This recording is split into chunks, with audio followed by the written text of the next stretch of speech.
하나의 작은 돌무더기가 수백 년 전 온 나라를 잇는 통신망이었다면 믿을 수 있을까요? 소리는 없지만 말이 있었고 피어오르는 연기였지만 뜻이 있었습니다. 주연야화라는 한자로 쓰는데요. 낮에는 연기로 그리고 밤에는 불로 그 신호를 전달하는 것을 현재로 따지면 거의 트위트라고 할 수 있을 정도로 매우 빠르게 신호 체계가 전달되는 그런. 고대의 가장 빠른 통신수단, 전쟁과 평화를 알리던 불꽃의 언어, 봉수입니다.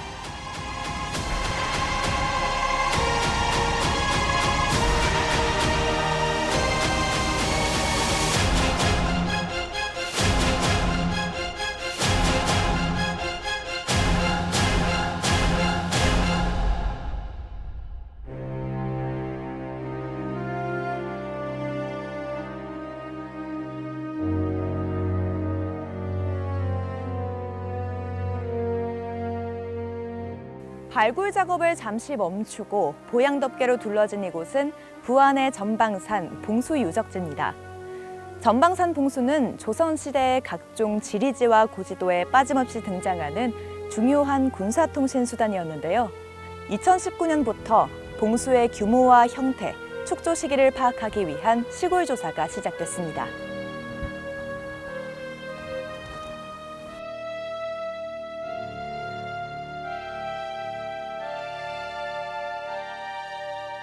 지금까지 4차에 걸친 정밀 발굴 조사가 진행되면서 봉수의 운영 방식과 형태를 파악할 수 있는 유물들이 쏟아져 나왔습니다. 전국의 요충지에 자리하며 조선시대의 가장 빠른 통신망으로 운영된 봉수. 그 시작부터 폐봉까지의 시간을 이곳 전방산 봉수에서 따라가 봅니다. 과학기술이 발달하기 전 통신을 위한 수단으로 연기를 피우거나 불꽃을 붙여 먼 거리의 소식을 전하던 봉수는 고대 동아시아 문명 전반에서 공통으로 사용된 군사통신 체계입니다. 봉은 횃불을, 수는 연기를 의미하는데요. 한국 봉수의 기원은 삼국시대까지 거슬러 올라갑니다. 중국의 고대 역사서를 보면 삼국시대 한반도에 봉수가 있었음을 시사하는 구절이 나오는데요. 신라의 문자와 군사제도는 중국과 같다. 건장한 남자는 선발하여 모두 군대에 편입시켜 봉수, 국경의 경계, 순나로 삼았으며 군역마다 군진의 대우가 조직되어 있다. 기원으로 따지면 이제 한국 고대 삼국시대 고구려 백제 신라 때부터 이제 원시적인 형태로 활용되었고요. 요즘같이 인터넷이 발달된 시기에 이제 뭐 봉수, 봉화문 입으면 무슨 옛날 구닥다리 유적이야 할 테지만은 통신 수단이 발달하지 못했던 조선시대 때는 국가 경영의 기간 통신망이었어요. 봉수는 고려 시대에 들어 훨씬 발달하는데요. 우리나라 봉수 체계에 대한 공식적인 역사 기록은 1149년 고려 의종 때 등장합니다. 서북면 병마사 조진약이 아르기를 봉수의 방식을 정했습니다. 평시에는 밤에는 불을, 낮에는 연기를 각기 하나씩 2급이면 둘, 3급이면 셋, 4급이면 넷으로 하며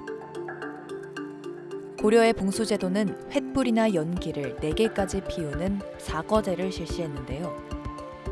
고려 말 외구의 침입이 빈번해지면서 봉수 제도가 정비되고 더욱더 체계를 갖추게 됩니다. 조선의 봉수 제도는 세종대에 이르러서 고려 봉수 제도 바탕 위에 당나라의 제도를 참고해 국가 주도의 중앙통신망으로 완성됩니다. 병조에서 아르기를, 이전까지 봉화는 각도에서 평시에는 하나, 유사시에는 둘을 올리는 두 가지만 있었으나 지금부터는 평시에는 하나, 외적이 바다에서 발견되면 봉화를 둘을 올리고 국경에 접근하면 셋, 바다 위에서 싸움이 시작되면 넷, 육지에 내리면 다섯을 올릴 것입니다. 하니 왕이 그대로 따랐다. 이렇듯 세종대에 이르러 봉수제도는 횃불이나 연기를 5개 사용하는 오거제로 정착합니다. 또한 전국을 5개의 봉수로로 권역을 나눠 신속하게 정보가 전달되도록 했죠. 우리나라 봉수가 남북 통틀어서 5개의 봉수로가 있습니다. 서울을 중심으로 북쪽에 있는 봉수로가 3개가 있고요. 남쪽에 있는 봉수로가 2개가 있습니다. 그 중에 남쪽에 있는 봉수는 2로 봉수와 5로 봉수가 있습니다. 그래서 2로 봉수는 부산에서 시작해서 경상북도와 충청북도를 거치는 내륙으로 지나가는 내지 봉수라고 하고요. 5로 봉수는 여수 돌산 봉수에 시작해서 서남 해안을 돌아서 서울로 인천 서울로 이어지는 연변 봉수라고 할 수 있습니다. 봉수의 주요 임무는 외적의 침입을 중앙정부에 보고하는 것이었는데요. 봉수가 들어선 위치는 해안선과 국경을 따라 형성됐습니다. 다만 대마도와 가까운 경상도 지역은 외구의 출몰이 빈번한 지리적 특성을 고려해 정식 봉수 사이사이에 간봉을 둬서 봉수 신호가 중간에 단절되는 것을 방지했습니다. 전라도 지역의 봉수는 제5로직봉으로 불리는데요. 전라 좌수영이 있던 여수 돌산도 봉수에서 시작해 해안선을 따라 고창 부안을 지나 지금의 남산인 서울 목멱산까지 이어집니다.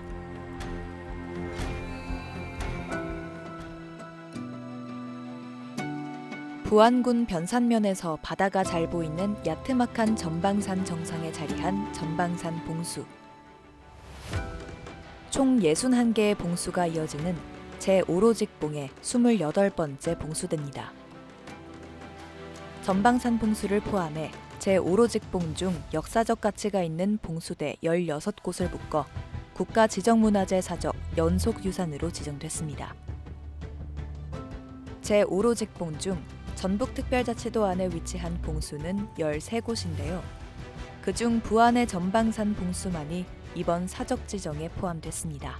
부안 전방산 봉수의 특징이라 할 수 있으면 다른 봉수에서 보이는 모든 봉수와 관련된 시설이 다 갖춰져 있고요. 유물이 굉장히 많이 출토됐습니다. 다른 봉수에서는 굉장히 보기 드문 현상인데요. 조선 전기에 해당하는 거의 모든 생활용품, 도자기들이 다 출토되었다고 보시면 될 것 같습니다. 또 그런 수량도 막대하고요. 전방산 봉수는 현재 발굴 조사가 진행 중인데요. 현재까지 발굴된 봉수 중 나온 유물과 유적지의 규모가 매우 큽니다.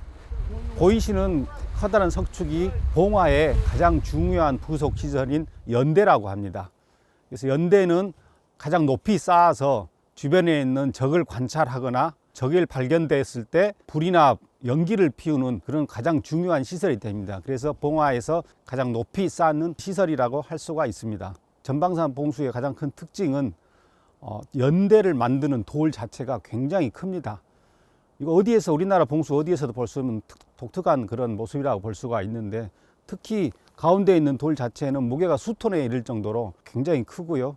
외형상 굉장히 압도한 그런 느낌을 줄 수가 있는데 이것이 전방산 봉수가 다른 봉수와 구별되는 가장 특징적인 요소라고. 세종대에 지정된 봉수법에 따르면 전방산 봉수처럼 국경을 감시하는 연변 봉수는 불을 피우는 기능뿐 아니라 감시의 기능을 위해 연대를 높이 쌓았습니다. 연대를 축조하되 높이는 25척, 둘레는 70척, 연대 밑에 사면은 30척. 주변에 참호를 파는데 그 깊이와 넓이는 각 10척으로 한다. 또 참호 바깥쪽에는 나무 말뚝을 설치하는데 길이는 3척으로 위를 뾰족하게 하여 땅에 심고 그 면적은 10척이 되도록 한다.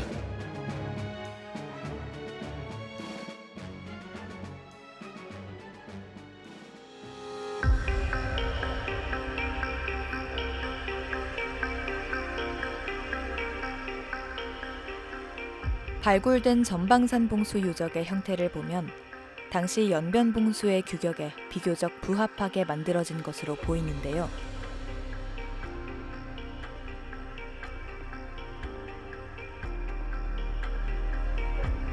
전방산 봉수는 월고리 봉수로부터 신호를 받아 개화리 봉수로 연결해 주도록 돼 있습니다.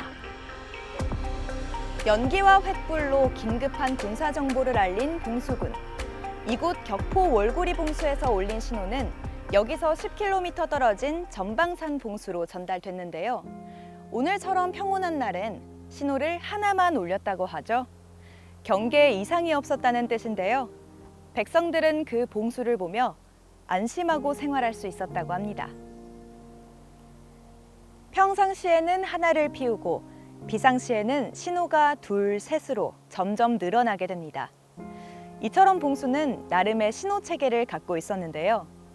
그렇다면 이 신호는 얼마나 빨리 서울까지 도착할 수 있었을까요? 월고리 봉수는 격포항 옆 봉화산 정상에 위치하고 있고 직선 거리로 약 10.5km 떨어져 있습니다. 다음 봉수인 개화리 봉수까지 거리는 13.7km 떨어져 있죠. 봉수군들은 매일 각 지방과 국경의 경계 상황을 임금이 있는 서울로 보고했는데요. 변고가 없는 평상시에는 매일 초저녁 정해진 시간에 횃불 하나, 일거의 횃불을 피웠습니다. 여수에서 이제 서해안을 따라서 이제 쭉 올라가죠. 매일 평상시 이제 야밤에 황혼역 저녁 시간에 이제 횃불을 들어서 서울 도성까지 10시 이전에 보냈습니다. 그러면 이제 매일 그 일과 보고하듯이 저녁 시간에 한 자리 횃불을 반드시 올려야 하세요. 서울 도성에서 그 전국에서 올라오는 봉수를 받아서 이제 그 남산 봉수에 거화를 한 다음에 10시에 이제 도성문을 닫았죠. 고을 이제 배후 뒷산에 봉수가 있어서 고을 백성들은 다 알고 있었죠. 그래서 늘 이제 봉수가 올라오는 걸 지켜보고 있었죠. 오늘도 이제 난리가 없이 평안하구나. 그리고 이제 일찍 자자.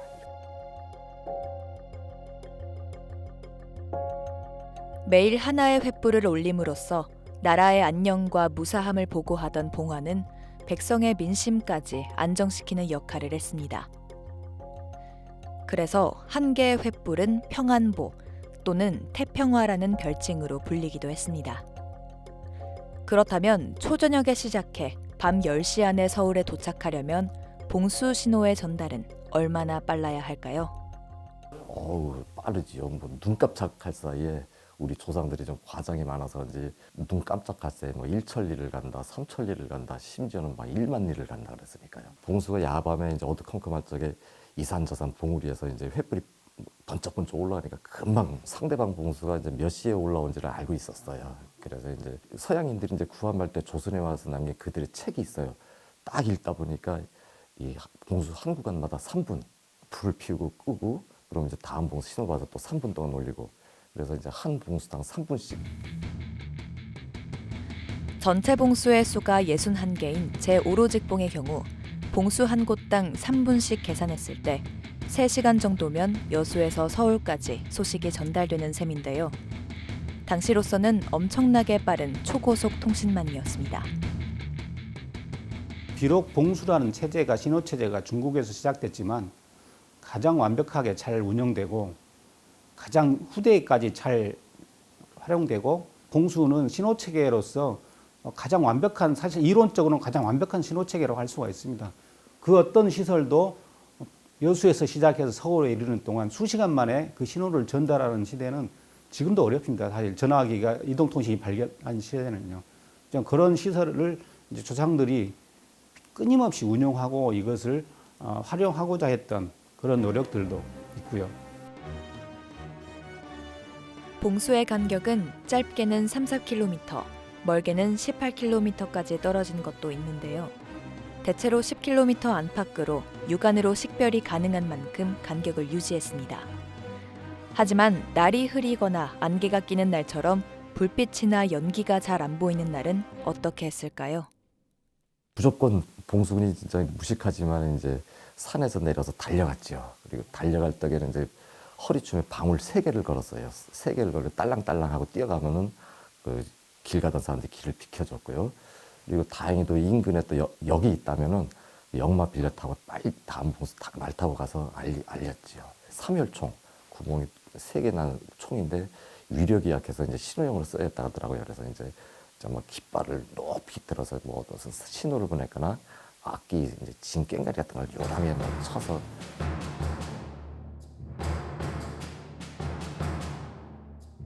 흰 구름 사이 연대 곳곳에 종일토록 봉군 졸고 있네. 오직 사신 내왕길에서 청산의 대포 소리 울린다네. 제가 서 있는 이곳은 전방산 봉수의 주거시설이 있던 자리로 추정되는 곳입니다. 이 주거시설 주변에 놓여있는 이 조개 껍데기들은 누군가가 이곳에서 먹고 자는 생활을 했음을 알려주는 증거인데요. 바로 봉수를 실질적으로 운영하던 봉수군들입니다. 멀리 있는 다음 봉수를 향해 신호를 울리며 봉수대를 지켰던 봉수군. 과연 그들은 어떤 사람들이었고 어떻게 생활했을까요? 2019년 부안 전방산 봉수에서 시작된 첫 시굴 조사. 봉수대 남쪽 부근에서 예상치 못한 것이 발견됐는데요. 다른 봉수대에서는 거의 보이지 않았던 조개 껍질이었습니다. 봉수에서 이렇게 많은 조개 껍질이 나온 사례도 전국적으로 굉장히 드뭅니다. 그래서 주로 조개 껍질은 겨울에 많이 채취를 하게 됩니다. 그래서 겨울에 이렇게 식량이 많이 떨어지는 그런 시기에 봉수군들이 바로 지금 보이는 변산, 그 해안가에 나가서 조개를 캐와서 그걸 직접 그 식량으로 썼다는 것을 보여줄 수가 있습니다. 조개 껍질이 이렇게 많다는 것은 봉수군이 오랫동안 상주를 했다는 것을 의미한다고 볼 수가 있습니다. 봉수군이 전방산 봉수대에 상주했던 흔적은 출토된 유물에서도 확인할 수 있는데요. 방호석축 안쪽 봉수군 관련 건물지에서 발견된 조선시대 전기의 분청사기와 백자, 도자기, 그 수만 수백여 점에 달했습니다. 이제 제가 소개하고 있는 유물이 바로 분청사기가 되겠습니다. 그래서 가운데 국화문이 있고 주변에 점선이 있는 그런 문이라고 할 수 있는데 이걸 대표적으로는 제작 기법으로 인화문이라고 합니다. 이렇게 정교하게 문양이 새겨진 분청사기는 관요에서 제작이 됩니다.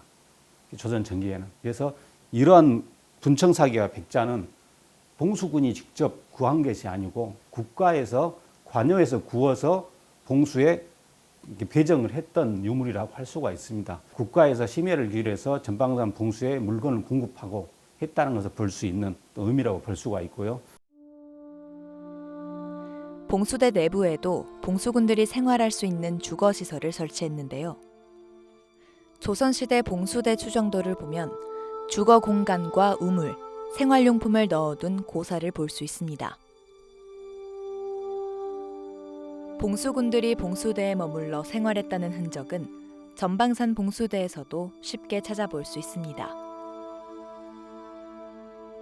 지금 날씨가 얼건높고 해서 붕괴 위험이 있기 때문에 지금 잘 덮어놓은 상태입니다. 연대 주변으로는 여러 가지 봉수의 그 시설들이 있습니다. 그래서 가장 바깥쪽에는 외적이라든지 짐승을 막는 방호벽, 돌로 만든 벽이 있고요. 그리고 그 안에는 다시 홀을 팝니다. 그래서 도랑을 파서 다시 외적이라든가 짐승을 막는 이중 그러한 방어 시설이 존재하게 됩니다. 그리고 또 하나는 특히 남쪽으로 이쪽에는 건물지, 그래서 봉수군이 생활했던 부뚜막이 있고 그리고 구들이 있는 그런 건물지가 바로 이쪽에 존재하고 있고요. 봉수대에 머물며 밤낮으로 망을 보고 봉수를 올리며 전령 역할을 했던 봉수군. 봉수군은 주로 봉수대 마을 백성들이었는데요. 근무지가 험한 곳에 있는 탓에 인근 마을 사람들을 봉수군으로 뽑는 경우가 많았습니다. 봉수가 너무 높은 데 있으면 이 봉수군이 아주 고생을 해요. 그러다 보니까 봉수가 세종 때는 좀 높은 곳에 있다가 나중에 보면 이제 좀 점점 밑으로 내려오고, 봉군 중에서 좀 나이가 많고 좀 똑똑한 사람을 뽑아서 이제 감고 또는 오장이라 해서 이제 반장 노릇하게 했고, 그 다음에 이제 감관이라든가 별장은 좀 낮은 직급이지만 벼슬을 지은 사람을 임명해서 해당 봉수를 이제 군을 관리하게 했는데, 이 별장이라든가 감관은 실제 봉수가 그 번을 쓰지 않았어요. 그래서 열악한 근무 여건과 처우에 놓여 있었지만 맡은 임무만큼은 국가 안위와 직결돼 있었던 만큼 봉수군에 대한 규율은 매우 엄했습니다. 봉화불을 끄는 곳의 수령은 장 80대, 감고는 장 100대, 생리봉군은 장 100대에 처하고 그 죄를 물어 국경 최전방으로 보내 군역을 지도록 한다. 적이 이를 얻는데 보고하지 않는 봉졸은 법에 의거 참하고 후에 계문한다. 거짓으로 봉화를 올린 자는 논할 것도 없고 연대와 다른 부서도 아울러 같은 법률을 적용한다. 김해부사 같은 경우는 이제 어사가 왔는데 봉수 관리를 제대로 하지 않은 이유로 파직이 됐고, 옛날에는 이제 봉수가 항상 불을 다루다 보니까 화재가 많았어요. 충남 논산의 노성산 봉수 같은 경우는 고을 이제 양반과 부녀 3인이 봉수가 경치가 좋아요. 그래서 이제 경치 유상도 하고 밥을 이제 해먹으려다가 강풍을 만나서 봉수진물을 태워버렸어요. 그래서 이게 막 감사에도 보고돼갖고 번을 썼던 봉수군 이하 그 양반과 부녀들의 이제 남편들 다 감형에 잡혀가서 혼났습니다. 봉수는 변방 상황을 중앙으로 전달하는 가장 신속한 수단이었습니다.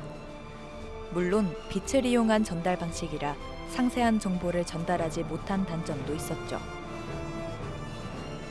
마침내 1885년 서울과 인천 사이에 전신선이 가설되고 전보 연락이 시작됩니다.